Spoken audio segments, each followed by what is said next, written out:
Ladies and gentlemen, boys and girls, it's time. It's Fantasy Friday with Josh Norris from Underdog Fantasy. Josh, the Packers always trying to make things interesting on Fridays. So, we want to drop some bombshell news about Davante Adams and the contract situation. It's always nice to muddy the waters before we head off into the weekend. But I thank you for joining me. Of course, Aaron. I'm so glad I get to ask you questions for the next hour just about no, there'll be none of that. There'll be none of that, sir. Nope.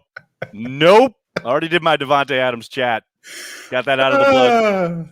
No, sir. No, sir. You seem to be in a good mood, though. That's good. That's good. Look, man, people I understand we're all prisoners of the moment, but people get so worked up about this stuff on a Friday and a gorgeous summer afternoon. Like, who do the Packers play on Sunday? Nobody, right? I'm just making sure. Let's just kick that concern can down the road and enjoy one of our last Fridays in July. I'll be concerned when there's something to be concerned about. That's all I can do. So, but we are here to talk about fantasy and Underdog Fantasy. I have a bone to pick with you, sir. Oh no. I'm gonna start us off right away with something I found on Underdog Fantasy that really grinds my gears. Okay. Sir. The 2-team rule. Your roster must be composed of players from at least 2 different teams. Sir, I can't just draft Green Bay Packers. That's so good. Oh, that is so good. Hopefully you have checked out Underdog. And by the way, Aaron, at some point I would love to hop back on one of these and do a live draft with you. Yes. I think that would be really fun to go through and maybe get some picks from your chat and all that type of stuff. Absolutely. I was thinking we should do that when I get because I fly out to Green Bay on Sunday and I'm there for 3 weeks. So on one of the days they don't have practice, I think that is 100%. Yeah, and we're gonna do. I know everyone thinks that fantasy football season starts that last week of August when you care about your home league that much. But again, there's no better way to prepare for that league than try out some $3 or $5 best balls. You can enter $1 million tournament if you want to for $25. You get a free $25 through Aaron's links. I'm sure you can find those. Find them on the YouTube channel and just use the code Cheesehead. So what do we want to talk about today? Free $25. Let's go over at least the fantasy relevant Packers, right?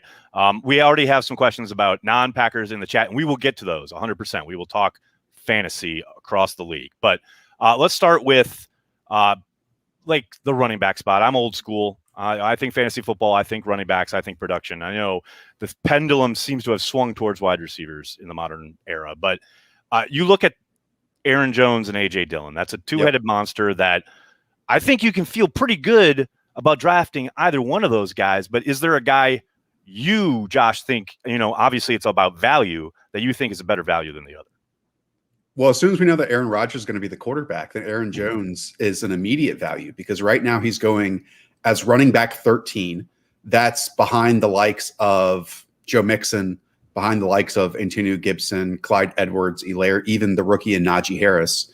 And I think just so much concern is baked into it because better for worse, there's going to be a drop-off if Jordan Love is a starter. And so as soon as we know that, Aaron Jones, if you want to start taking him right around where Saquon Barkley is going, because there's a lot of concerns and suggestions that he's not back to 100% health around running back 6, that's totally it. So again, I think I said this in our previous chat, if you're really in on the Packers this year, which I'm sure a lot of you are, and you have extreme optimism here in this one of our final Fridays of July, then all of the Packers are values because everyone just gets so scared in these drafts to commit to a team that doesn't have their MVP quarterback in the locker room at this minute.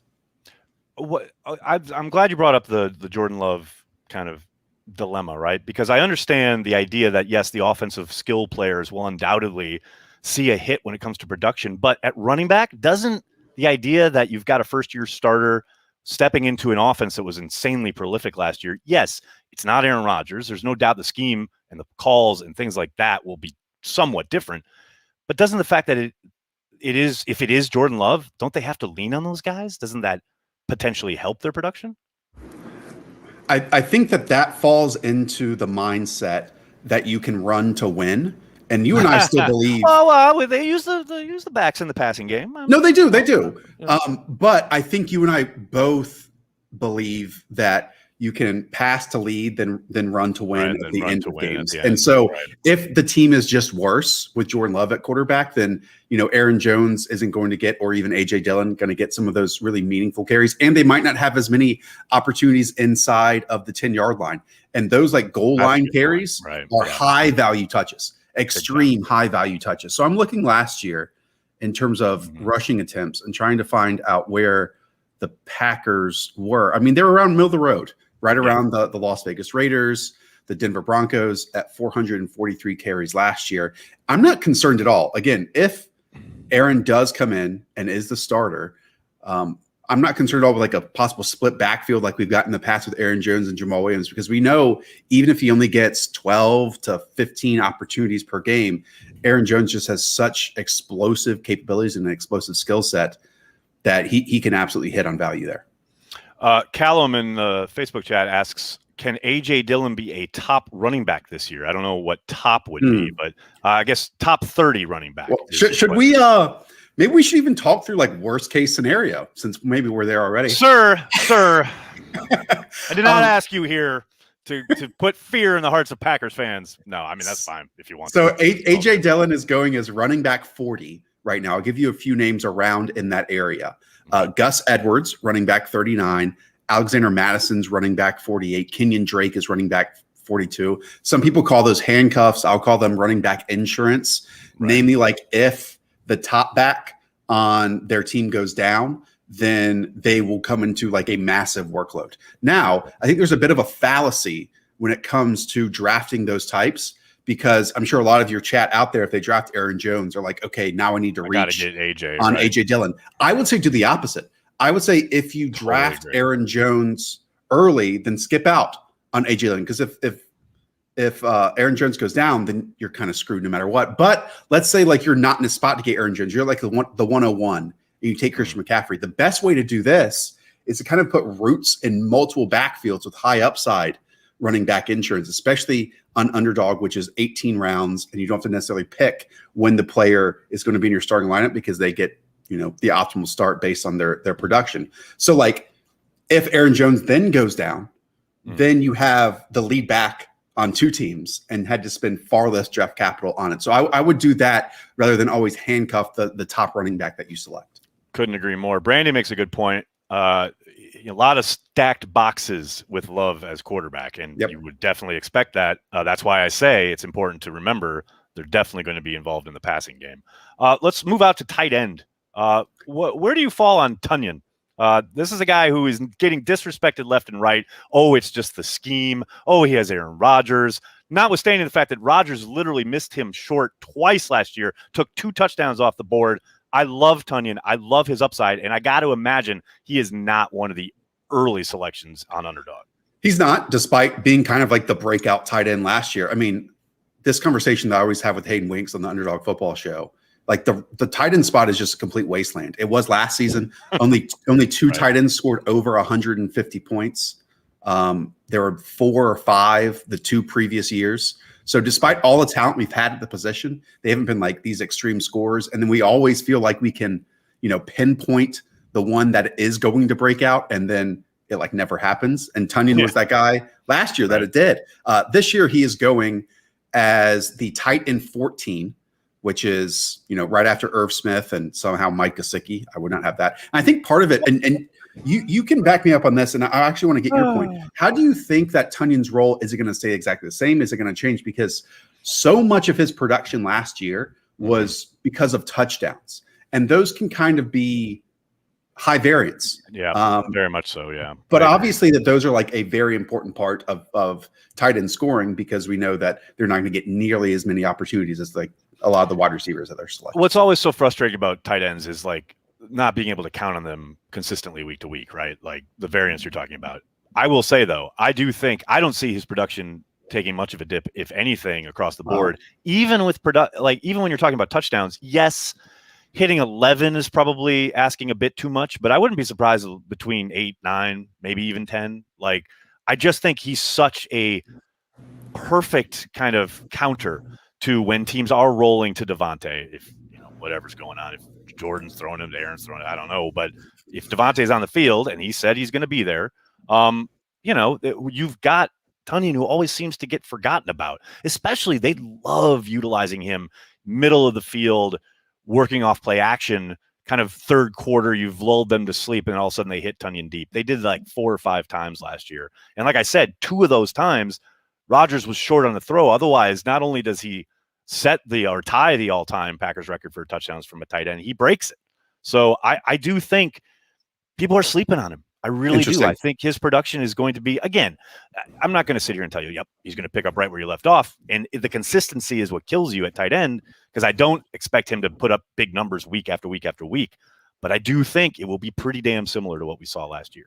The efficiency was ridiculous last season for him. You know this. I mean, he was 4th on the team in targets with 59 behind Adams and Aaron Jones and MVS.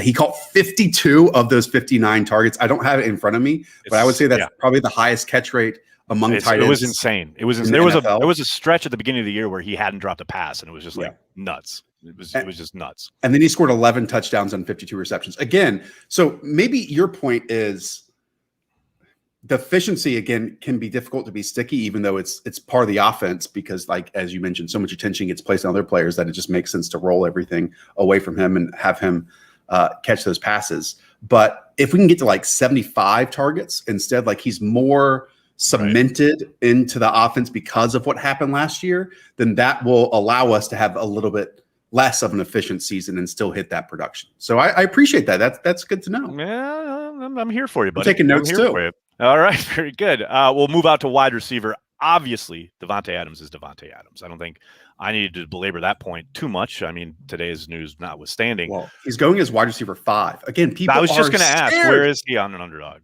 People are so scared. But here's where I try to allay fears. Go back and check out Davante's production with Brett Hundley at quarterback. The man did not miss a beat. The guy gets open. He's almost always going to be the number 1 read. He is going to produce no matter who's at quarterback. That's all I can tell you. Yeah, he was, prior to this fun offseason that we're in the middle of right now. He was easily going as the wide receiver 1. So he's dropped all the way down behind Tyreek Hill, behind Stephon Diggs, behind DeAndre Hopkins. He keeps dropping even behind Calvin Ridley now, again, as the tight end 5. I'm telling you, if you all want to take advantage of people just being scared little children out there, go and use Aaron's promo code and go and get free $25 and put it all on Aaron Jones and Davante Adams and benefit from it. That's what I'm talking about. When we obviously move down the depth chart, I get asked all the time, and I'm interested to hear how it plays out on Underdog as far as where are players coming down on who's next, right? Yep. Because I think obviously Lazard got a lot of the snaps at 2 because of his contributions in the running game as a blocker, but that doesn't help you in fantasy. MVS is the guy who puts up huge numbers on occasion. And of course, he frustrates you with the drops. But I'm curious where you see, whether it's MVS, whether it's maybe even Funchess gets in on the action. I mean, how do you see that shaking out fantasy wise? So your point on the unpredictability of MVS, that's what we love. And that's what like kind of best ball is great for, because exactly the 60-yard touchdown on Monday Night Football that you didn't predict, guess what? You don't have to predict it, because then we put, those 12 points, those 15 points in your starting lineup. Hayden Winks, my co-host, wrote a column called Better in Best Ball. And often that is, associated to players like Deshaun Jackson, like Marquez Valdes-Scantling, ones who, have that singular play that goes for a huge gain on those spotlight games. MVS right now is going as wide receiver 81. So people are scared to draft him, probably, again, because of the quarterback, but also because he's not going to be consistent there in volume. But if you're taking him because people take up to 8 or even 9 wide receivers right now, that's kind of like the in vogue roster construction at the time. And if he only gives you, because you're going to take him around, I don't know, round 14, round 15 in that area, gives you 3 to 4 usable weeks just based on that, I would much rather have a MVS doing that than maybe even believe in like a Jamison Crowder who's going 7 spots ahead, Paris Campbell who's going 17 spots ahead, because we've seen MVS do it in the past in that area of the field. The one I'm intrigued with, and I want to get your take, is Amari Rodgers as wide receiver 85. Because when I saw, I'm a degenerate and go and listen to all these post-draft press conferences. Right. And Brian Gutekunst, immediately after drafting Amari Rodgers, I want the player. I want the player. I've been searching for this good. type since Randall Cobb left. Yep. And him as wide receiver 85 is highly intriguing to me. In fact, spoiler alert, I have him 20 spots ahead of ADP because I think he's going to be a mainstay in this offense. Am I crazy for that? No, you're not. It's all about, I mean, this is where my real life football kind of viewer, like kind of maybe probably obscures my fantasy view and why I'm so terrible at fantasy. It's, because all I can think of is he's a rookie. He's never played a down in the NFL. Yes, if you're just looking at his college tape and thinking about how they can utilize him in this offense, the sky is the absolute limit. But the league is littered with guys who looked great against the future gym teachers of America and then stepped onto an NFL football field and just either couldn't adjust, their speed advantage, whether their moves, what have you, just don't seem to translate. And I don't think that's going to happen with Amari. I do think they will bring him along kind of in the role that Tyler Ervin occupied last year, but in a very much more robust way. And I think if he shows he's capable and he's up for it and he gets it, I think the volume increases as the year goes on and he could be a real threat second half of the season. Okay. Because obviously all these drafts are going to happen during training camp and preseason. What I also loved was he and Trevor Lawrence were like on the exact same page with a bunch of like back shoulder catches in like goal line and red zone situations. And we know how much Aaron loves to throw those. Yeah, the Tyler Ervin stuff is interesting because that's a lot of manufactured touches. I'm not going to say a lot, maybe a couple. But that's how they got the ball usually, right? You're absolutely right about that. And a lot of the jet sweep stuff and things like that. But I do think that's only going to be part of how they utilize him. They're going to utilize him as a slot guy. They're going to utilize him even in the backfield at times. So I think you're going to get a lot of potential production, but you just don't know with rookies. That's when you're covering training camp and you see positive plays or preseason stuff, just tag me on Twitter. That's all you need to do. I got you, man. I got you. Luke's in the comments here on Facebook asking, is Tampa Bay's defense considered cream of the crop? Seems like they have an easy road with all the quarterback moves in the NFC South. I mean, they're pretty damn good regardless of the quarterback moves. Yeah, good question. The great thing about Underdog is we don't include defenses. Look at you. Nice. But you're still a fantasy analyst. And no. I mean, that defense, and you know this, after the Packers won the Super Bowl, your team gets decimated in terms of other teams overpaying for end of roster talents because of the experience and what they did in their playoff run. I mean, it's absolutely insane that the Bucs were able to keep everyone. And I would say it all back. Yep. One major element of that, who hopefully gets a full season this year, who under the radar, I think kind of changes their defense, is Vita Vea when he's on the field. No question. And it's just blind, dumb luck that the Packers are the team that got his welcome back moment in the NFC Championship game. I mean, just miss one more week, buddy. That's all I'm asking. Just his ability to occupy multiple gaps or occupy multiple people and even push the pocket in some scenarios. Athletic. His athleticism, you can utilize him. I mean, they were utilizing him at end in that game. I know. It's crazy. And they added some edge help, I believe, as a pass rusher later on in round one. Todd Bowles. And also another part of that is, those really young corners who are long and athletic, hopefully taking another step as well. Yeah, I mean, I would say the Bucs defense on paper, along with the Bucs, might be the most bankable unit right now. I'm talking to Josh Norris from Underdog Fantasy. Thanks so much for your time, Josh. I got one more question before I let you go. Of course.